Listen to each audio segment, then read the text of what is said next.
my name is Eduardo Nazario, and I will be talking about collaborating with NetPoint to create construction schedule for pharmaceuticals and manufacturing projects. I'm going to be focusing on 7 main topics where we use the use of NetPoint is very important in this type of projects. Those 7 topics are interactive planning sessions, where we discuss the importance of planning in early stages, the critical path analysis, where we go into a deep dive analysis of the longest path, and we discuss the near critical activities, the schedule updates, where we review the project progress through the weekly meetings and summary schedules. We're going to be discussing the detailed planning, where we perform the what-if scenarios, where we evaluate the risk and mitigations. We will discuss the independent schedule assessments, in which we review and assess the current planning and schedule strategies. We also be talking about how we do a master schedule for a big program project. In here, we review and we integrate different schedules from several work streams or several projects that are aligned into one same major program. And finally, we will discuss the schedule risk assessment and how we use NetPoint to create the model that we use in order to get our iterations and Monte Carlo analysis. So first, let me mention a little bit about my background. I'm a civil engineer. I graduated from Purdue University, proud Boilermaker. I've been working project controls the last 25 years, the last 18 in PME Consultants. I'm a managing principal at the firm. My main expertise is in big capital planning, project management, and project control, but the expertise is more in pharmaceutical and manufacturing projects. All right. Let me, sorry. Okay, so let me first discuss the benefits of NetPoint based on a lot of feedback that we have received from the clients. And we have summarized them into 4 big benefits.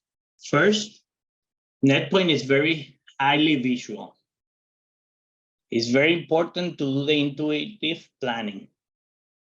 It's easy to present the critical path, and we're using the graphical path method, which is the GPM, which will permit showing more detail into it. So first, the highly visual. Well, this is very important because it will let us see the essential project information very easily into a 1 page. NetPoint is highly interactive between the different resources and between the different key stakeholders that are in the same meeting. When we talk about intuitive planning, we talk about NetPoint can perform the same calculations as P6, Primavera, or Microsoft Project. But the important thing is it's very ideal for a PM, project controls manager, in order to present the important information of the project on executive level, a VP, management, or other important key stakeholders. For the critical path, NetPoint lets you easily convey the information not only to people that are expert like schedulers, but to engineers, to people from qualification, from procurement, from other areas that are not used to seeing schedules. NetPoint will let you easily follow what are the main items in a schedule. And finally, the graphical path methods is how NetPoint is built, right? The GPM. GPM allows you to show multiple activities in the same row, and I'm going to show you some examples about that. It also permits more schedule information to be fit into one page, as mentioned, and specifically, NetPoint is very, very effective in a planning session where you can make changes, and the different people that are participating in the meetings are going to be able to see those live changes and interact with each other. In here, for example, you're going to see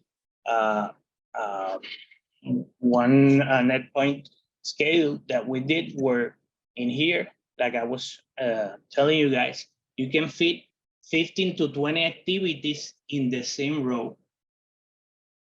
This is, for example, it's easy because this is a project where you show your procurement, but the construction has several phases or several areas, and you can show each area in the same line.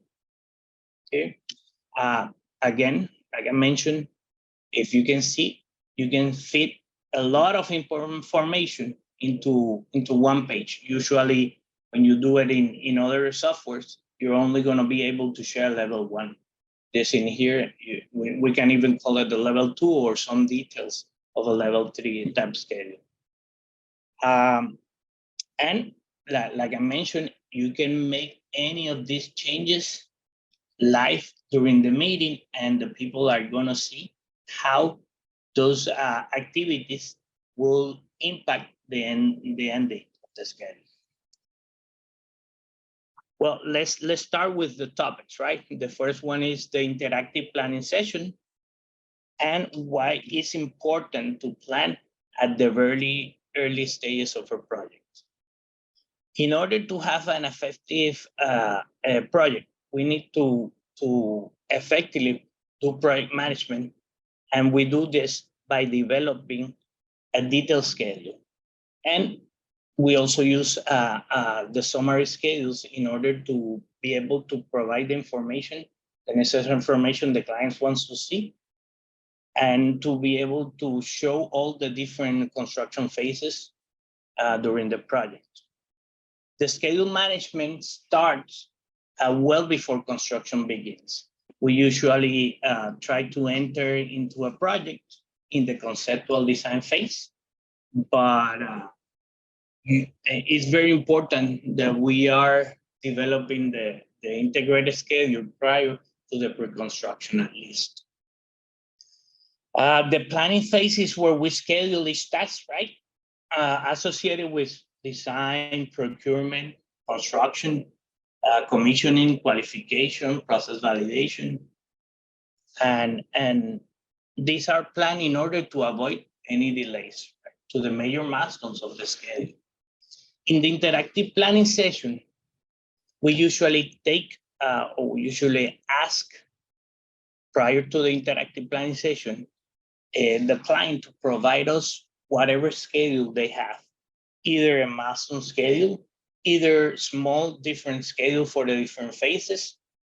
But what we try to do is gather as much information as possible prior to that interactive planning session, in order to, when we enter or we start the interactive planning, we already have the basic or the most important information on the canvas. The interactive planning session identifies, right, what is the work to be done, in which sequence it's needed to be completed, and define what are the most urgent activities, or what is the critical path in order to complete that target completion. This is an example, again, of a planning session schedule. In here, as you can see, we have the procurement activities, We have the construction of the COP. We have here the construction activities. We have startup, we have commissioning, and we even have a relocation plan. Again, this is an integrated schedule that captures everything into one page. As you can see here, I don't know if many of you have participated, but the benefit of NetPoint is that you don't have to do the all interactive planning sessions. You have to have a big room. You have to have the big canvas in the wall. You have to bring the different sticky notes with different color for different faces. And when you start the meeting, that's when you start to insert in all the different sticky notes in here. We're gonna be already have that into the canvas, and we're gonna be able to discuss the different logics between the activities, something that is very difficult to do in the live version, in the one that you use in the sticky notes. Okay, for the critical path analysis. In the critical path analysis, what we first do is we go into a deep dive analysis of the longest path and its near critical activities. We monitor progress, right, of this critical path, and we identify those near critical paths. What happens? A project, as you know, has a critical path, usually is the longest path or the zero flow path. But you also have several other passes where if an activity gets delayed by, let's say, 5-10 days, it will quickly become critical, and it will become the critical path. So that's why when we do this analysis, we tend to go into 5-6 different passes that can become critical. We do this first by identifying the lowest flow path, right? We trace that flow through its path, and we see if it's a normal type of thing based on our experience, right? We review the bar chart, or in this case, the GPM schedule, the NetPoint, to see if the actual bars of the actual activities are flowing correctly and are flowing to the actual milestones. And again, we provide our opinion if that's making sense or not. For the near critical work,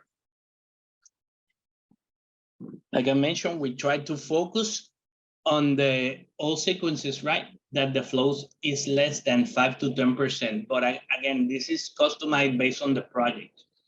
And you could have a project where the floats, you have floats of 0, 3, 10, and the other one is 20, but you can have other ones that is 0, is 20, and then 60. So we try to identify those anyway. One thing that we review in the critical path is the sequences with high float. Why? Because usually when you have a high float, it's an indication of a missing logic. Could be an open-end activity, could be a wrong type, could be tied to a constraint or an activity that it should not be tied to. So another thing very important is the identifying how many constraints, or because what you don't want to do is overuse your constraint. It limits the use of total float as an indicator of how much flexibility you're going to have in that scale. All right. This is an example of a critical path analysis NetPoint schedule. If you see here, you can identify clearly which one is the critical path, but you're also in this schedule identify which ones are the near critical. And again, the good thing about NetPoint is the near critical, you can change the color and identify as a different thing. And if you change the color, it will still turn into red once it becomes the actual critical path. So, another important thing when we're analyzing the critical path is that, as you all may know, you receive an engineering schedule, a separate engineering schedule or individual engineer schedule, a construction schedule, and a different commissioning or qualification schedule. These are developed by different vendors, right? Each schedule will have its own critical path. What we do and we bring, and this is very useful, NetPoint is very useful, is that we integrate those schedules, as you can see here, and take a look at the individual critical path, right? Once you integrate those schedules, the critical path changes from individual critical paths into the actual project critical path. It will identify that true critical path. For schedule updates, we tend, this is usually, we tend to do our weekly meetings, right? Using a summary schedule from NetPoint. Why? Because NetPoint is very helpful in to effectively capture that progress report, that progress, project progress. How you do that updates? Well, usually in a project, you update the whole schedule, usually once a month or by month, right? Or twice a month. But besides that, you also do weekly updates of using a 2-week, 4-week, or 6-week look ahead. And with that information, you usually discuss that in the weekly meetings. You can also use those weekly meetings to identify a critical path within a specific building. How we do the data collection? Well, we usually do our data collection based on actual performance, and this can be done either by direct observation. This means when you go to the site, you do a walkthrough through the site. You can also have a quantity surveying. What is quantity surveying? That's when you have a person that will actually track how many linear feet of piping are you installing, how many cubic yards of concrete are you pouring, how many pounds of steel are you installing. That type of detailed information will be provided by a quantity survey. Another update, you get it from either the project manager or site resources like a superintendent or site engineers. But mainly, we get the information from the contractor's reports. That's the monthly reports. For that activity in progress, what we tend to make sure that we have is we establish an actual start date and an actual end date. If the activity isn't finished or is still in progress, we try to identify what is its progress currently. During these weekly meetings, the best thing that NetPoint does is provide the availability to, again, make those changes live and let us receive the feedback of the people that are managing the project. One last thing, in order to review our progress, what we tend to do is look at several schedule variants, right? The first thing that we do is we review all the interim milestones or completion dates, how they have significantly changed from the previous schedule. We review the critical path and the floats, how those values, did they change or not? And another thing that we do is we review what activities has been completely worked out of sequence or changed is a sequence of construction. This is an example of a summary schedule, of a weekly summary schedule. As you can see in here, we try, this is more of a 2 or 3 week look ahead, right? This example is actually from a project where we actually had several problems with the balancing. And each week we had to go back and review when, or forecast when that balancing was going to be completed, because we had several problems on that. And then we had to go ahead and review the qualification activities, or the EMPQ, in order to make sure that we're still maintaining that end date that we provided the stakeholders, right? For our detailed planning, I think this is one of our most important, if not the most important use for NetPoint, is when the availability that lets you do a what if X scenario. What is a what if X scenario? Well, a what if X scenario, imagine you having your baseline schedule, right?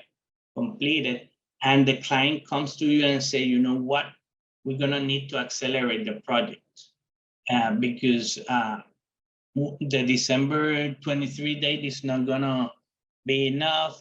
We need to, now the management is telling us that we need to complete it by November. How you do that? Well, you do several what if scenarios. You will go into first the procurement activities to make sure if you can accelerate those process equipment that you're gonna be bringing on. You review, obviously, the most important is review the critical path and see which activities you can accelerate within that critical path. And the beautiful thing about NetPoint is that it will let you review multiple scenarios side by side, because it's easy to change it and right away see the impact or the actual projection of that end date into the in the schedule right away, right in front of your screen. This is an example, right, of that of a what if X scenario. In this case, for example, we have this schedule where the critical path is going through the expansion building, commission and qualification. But in this case, we have a different what if X scenario. In this case, what happens in this area ready for construction is actually pushed by 3-4 days. And here, as you can see, is ready to be constructed on the second month, the 22 of the second month. Well, if that activity gets pushed by 3 or 4 days here, what does it does? You can see clearly here the impact, because you see that this activity here, this renovation area, storage and warehouse, wasn't critical before. If you push that, it will, all those activities in that same phase will turn into critical. And in this case, you're gonna be able to evaluate if the area is gonna be ready by the time that you were saying or not. If not, well, you can make any mitigations here in order to try to avoid those delays. For the independent schedule assessment, this is usually what we are hired for, is to be part of the owner representative group, right? We manage everything that has to do with schedule, cost, and risk management. In this moment where we're discussing is more of the schedule, right? But there's also other areas that we are hired.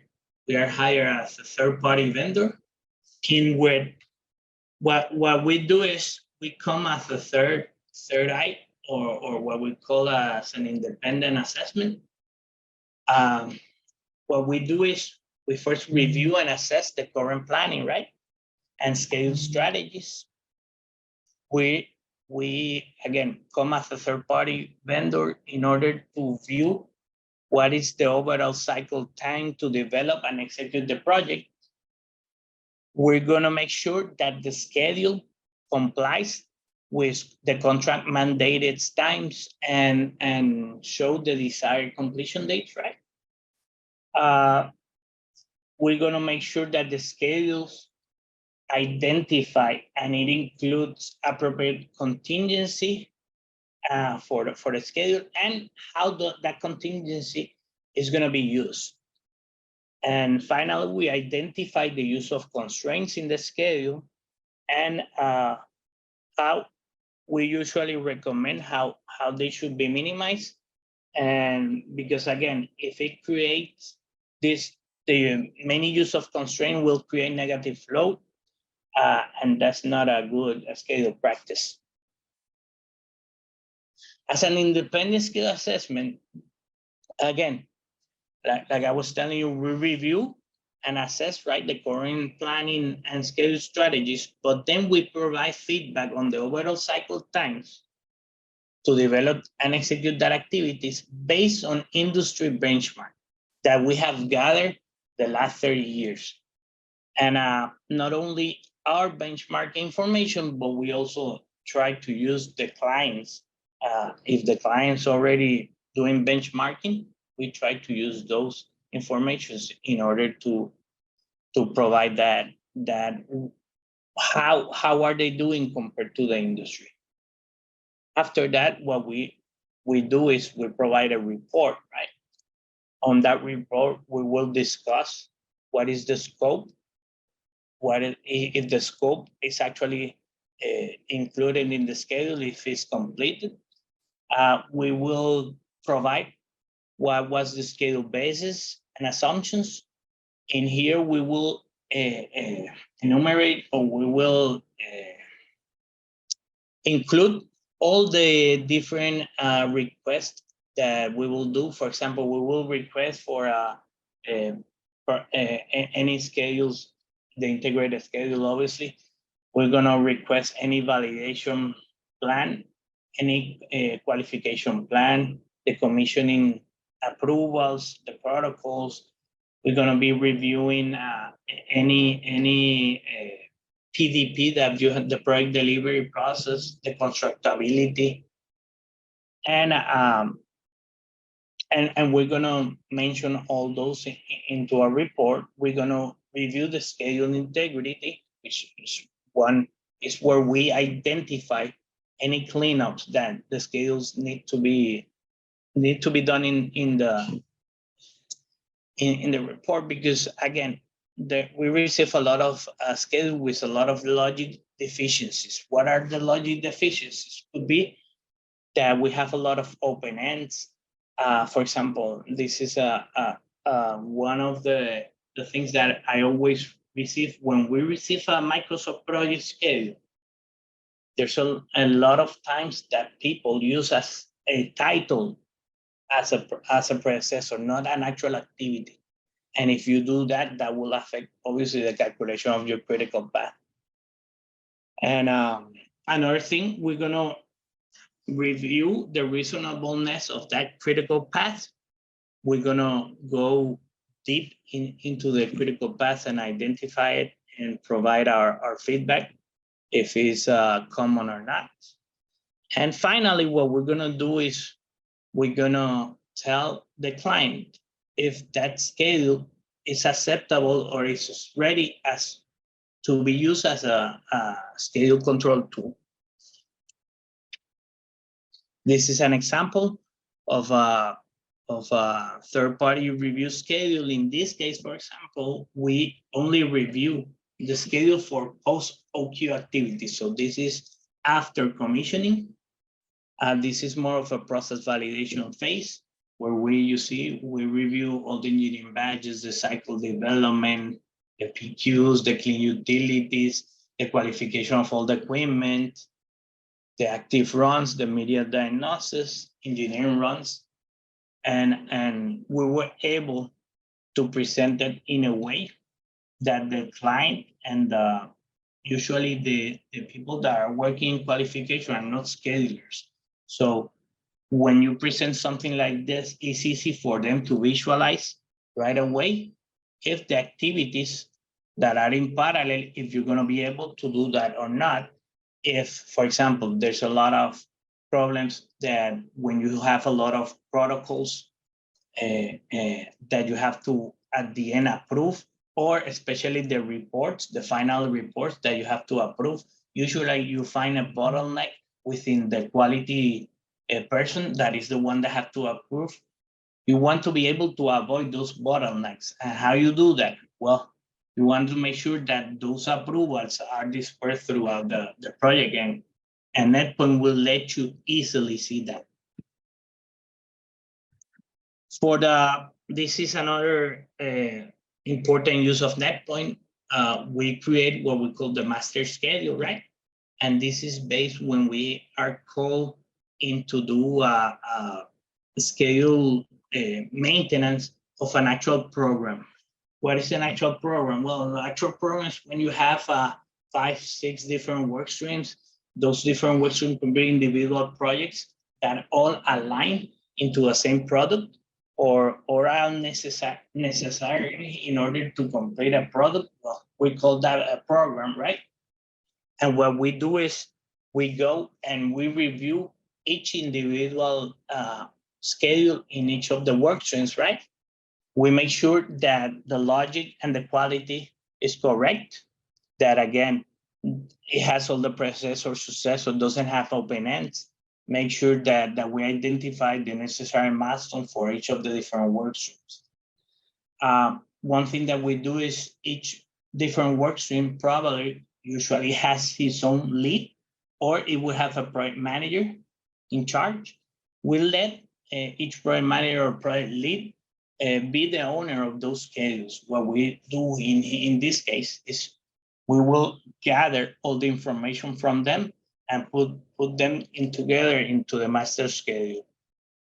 Usually there's several workstream leaders that doesn't know how to do, again, they're not schedulers, so are not used to do scheduling per se. So we can actually go into the actual work stream and do that schedule also in that.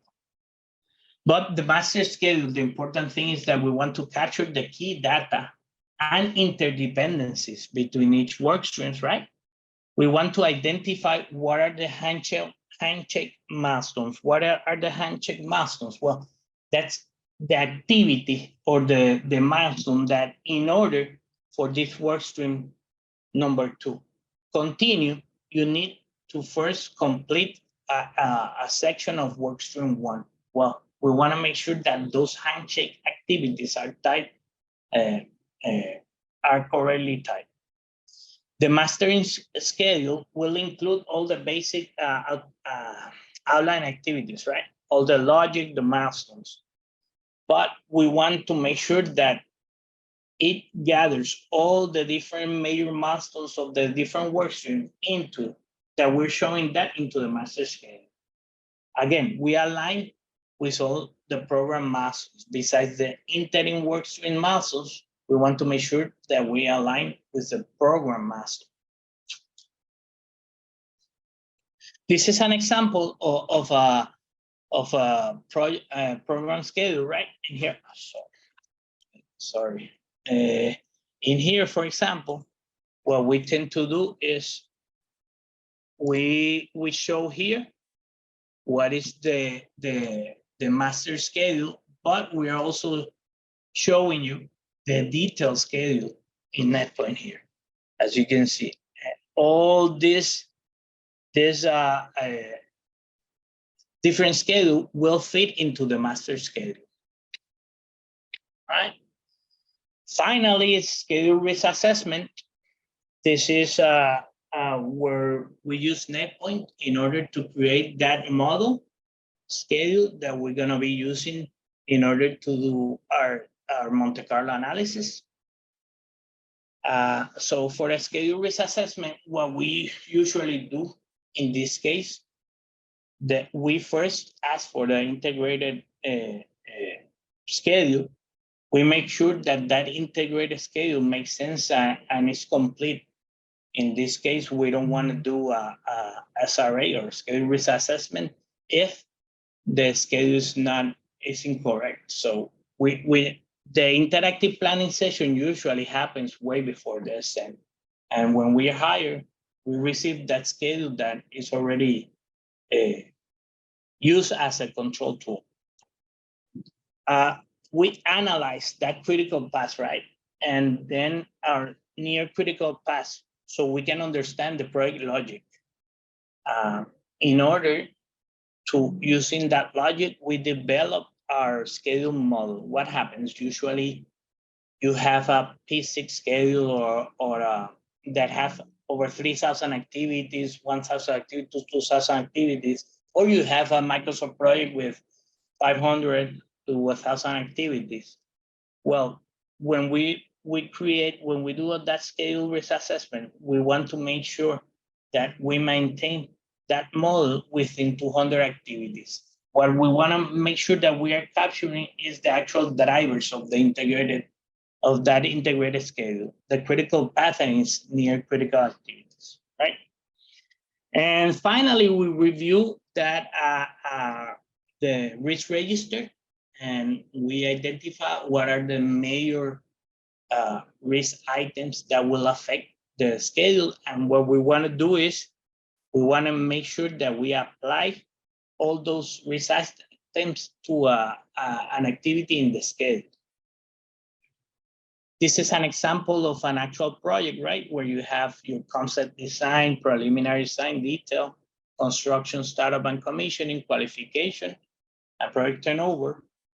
We usually want to do a schedule risk assessment. After the conceptual design is identified, we can do one, plus we want to do one before pre-construction starts. There's 6 steps that we usually use in order to do our analysis. We first review the project scope, assumptions, all the schedules, right? The estimates. We identify what are the risks, the risk register, the project risk uncertainties. Then again, we use NetPoint in order to create that model. With that model, we then do our ranging sessions, right? Especially identify the critical activities in there. Then we simulate using either NetRisk or master. And finally, we will provide a report and graphics, and we will discuss, right, the options to mitigate all those risks. This is an example of a level 1 risk register model, risk schedule model, right? Where you can easily see the critical path here and its other activities. But sometimes you need more information, and you have several different phases of the project where you could have several critical or near critical activities, and you need more than one page. Well, NetPoint, it will let you easily put it in a 2-pager, and you can still follow the schedule very, very easy. Finally, this is the probability curve, right? Where we identify what is our probability of finishing. Now, I hope that you have enjoyed the presentation, and I'm ready for any questions or comments that you guys have. Perfect. Thank you so much, Eduardo. Great slides you had too. We do have some questions, so I will read them for you for your response. The first question we have is, how often should you update a risk assessment? Do you run the assessment again if working conditions change? Yes. You usually want, again, we usually want to do a risk assessment. For example, in pharma, we usually want to include that as a gate review prior to the approval of the first capital request, right? After that, we want to do one prior to the actual construction.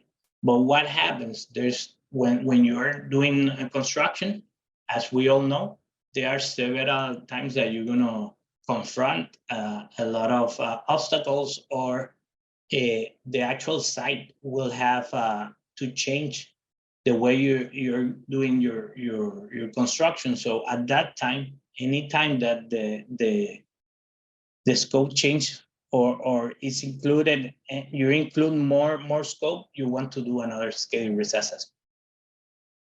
Sure, that makes sense. Thank you.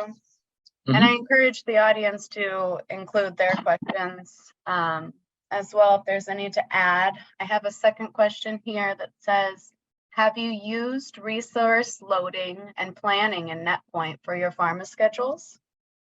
We have, it's not that common, but we have, it's mostly used in the commissioning and in the qualification schedules, because in there you're going to be able to identify the resources, how many resources you have in order to execute all those protocols, and your validation. And again, what we were discussing during the presentation, usually when you have all those protocols, you're going to get a bottleneck at the end of approval, and that's what you want to be able to make sure that you don't miss, and you disperse those protocols approval during the project. So the resource loading in NetPoint will let you do that.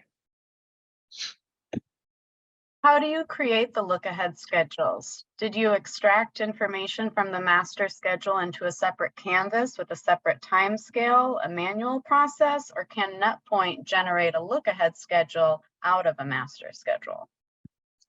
Well, yes, if you have your master schedule already into NetPoint, then you can easily identify and just show the 2 or the 4 week look ahead.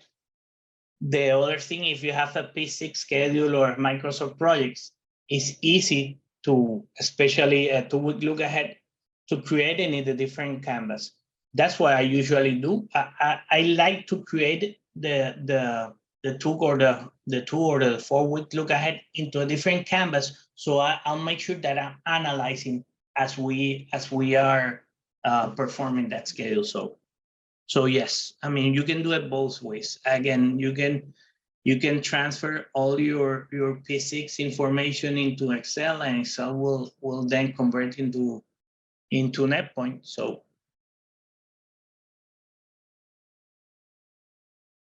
any other questions? Sure, yeah. In the pharmaceutical market, time to market is a major priority. Have you ever uncovered opportunities to crash the schedule that previously went undiscovered, but with NetPoint became apparent?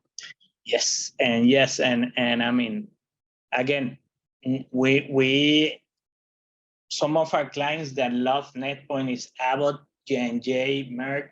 But for example, I can tell you a schedule that I was working on last year, where that's exactly what happened. The time to market was a milestone date that we needed either to complete it or improve. And the only way we were able to present the information to the VPs and to the management team that included the qualification and the process validation people was through the use of NetPoint, because they were able to visualize what are the opportunities we had in order to improve the schedule, if any. So yes, NetPoint is a must in order to do that. Thank you. Can you add a code structure for future sorting? Yes, you can actually do that in NetPoint. You can code your activities, and you can sort it. That's a feature that the original NetPoint didn't have, but we were able to include it. Can NetPoint simulate the Monte Carlo simulation by itself, or do we need to use other tools for it to do what-if scenarios? Yeah, the thing is that what we usually do, we have NetPoint, but we also have NetRisk. Well, NetRisk and NetPoint talk to each other because obviously are similar software, and you can upload that NetPoint schedule into NetRisk, and inside NetRisk you can do those variations of your schedule model. So do you think risk should be included in floating, pacing, or duration ranging? That's a good question.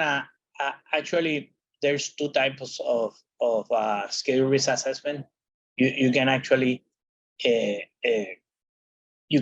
range all the individual durations in the schedule, or you can actually range the risk. that's something that again, is something that we let the client see what is best for them. But as you can see, the industry is moving from ranging a lot of the durations into mainly ranging that float, and those are risk in order to provide a more accurate forecast. How do you measure biweekly or monthly variance? Do you use P6 or NetPoint? Well, again, I love to use NetPoint because we're able to show the baseline or the previous schedule with our current schedule right on top of each other, and it's easy to visualize what changed. But again, P6, obviously you can use the visualizer in P6, but it's not as friendly as NetPoint.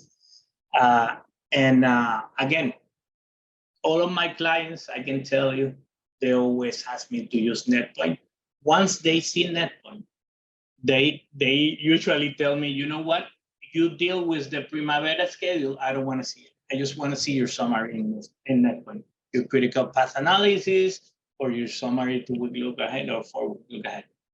To be honest, that happens to me in every project, especially if I go to a new client that they don't understand what they haven't seen NetPoint yet in the past.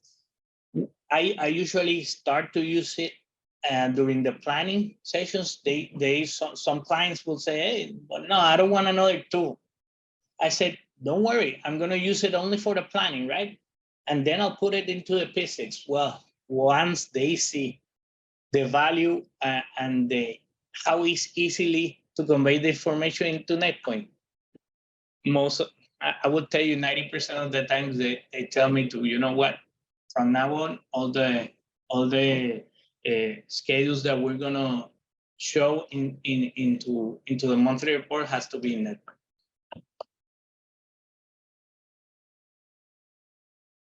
How do you use NetPoint for last planner daily pull planning and weekly work plans? How do you use NetPoint to NetPoint weekly? For last planner daily pull planning and weekly. Okay. Again, for those, what we do is we tend to create a new canvas in NetPoint. Again, the only difficult part is to create the initial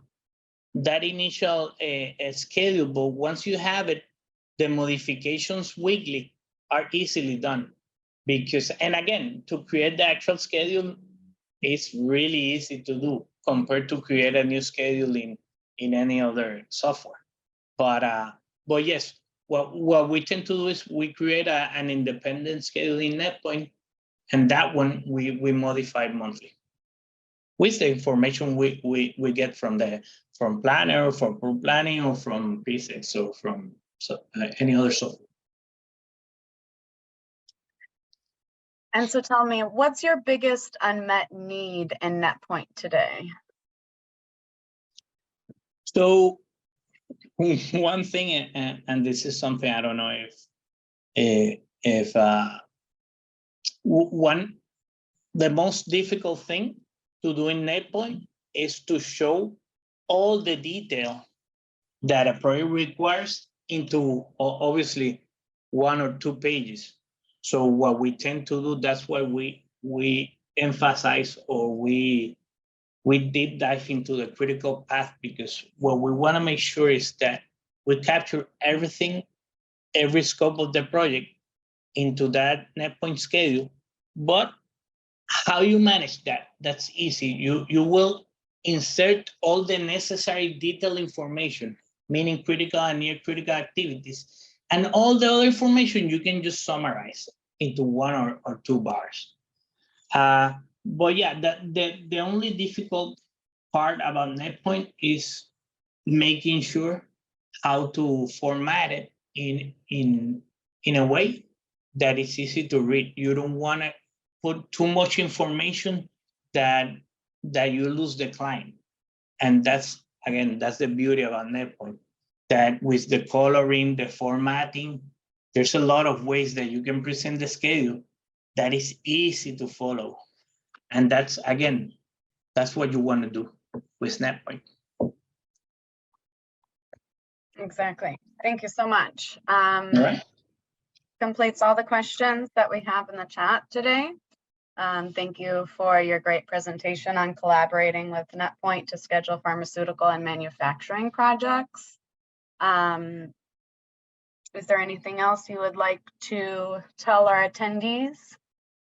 No, it's been a pleasure, and any questions that you guys have or need, any needs that you guys feel, you can reach me. This is my information,